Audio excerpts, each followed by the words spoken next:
እንግዲህ ዛሬ 800 ሚሊዮን ችግኝ ጀግኖች ኢትዮጵያውያን ለመትከል ከጠዋት ጀምሮ እየተረባረቡ ይገኛሉ። ደጋግመን በመትከል ይሄ ያልነውን ቃል እንደምንፈጽም ሙሉ እምነት አለኝ።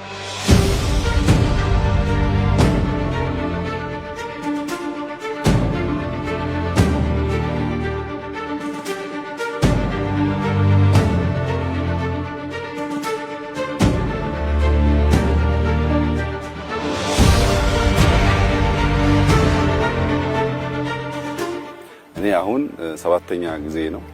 በዚህ 7ኛ ዙር ውስጥ በእያንዳንዱ ቦታ 5፣ 6፣ 7፣ 8 እየተከልኩ ነው።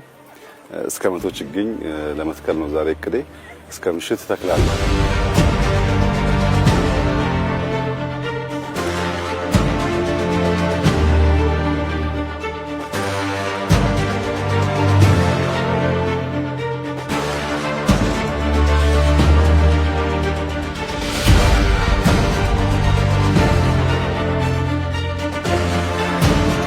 በ8 ሰዓት ጊዜ ውስጥ ከ21 ሚሊዮን ሰው በላይ ከ650 ሚሊዮን ችግኝ አካባቢ ተክሏል። በቀረን 3 ሰዓት ተኩል ውስጥ ያልናትን የቀረችውን 150 ከተቻለን ጨምረን እንተክላለን።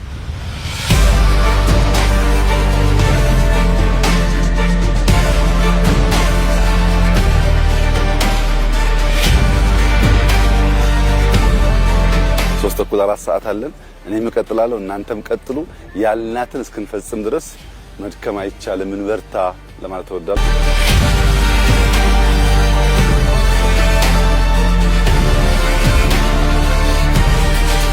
26 ሚሊዮን ሰው ምንም ገንዘብ ሳይከፈለው አብዛኛው በዝናብ ውስጥ ሙሉ ቀን እየተከለ መዋል በዋዛ ፈዛዛ ሊተገበር የሚችል ተግባር አይደለም። ይህንን ታላቅ ተግባር የፈጸመውን መላውን የኢትዮጵያ ሕዝብ በታላቅ አክብሮት ማመስገን እወዳለሁ።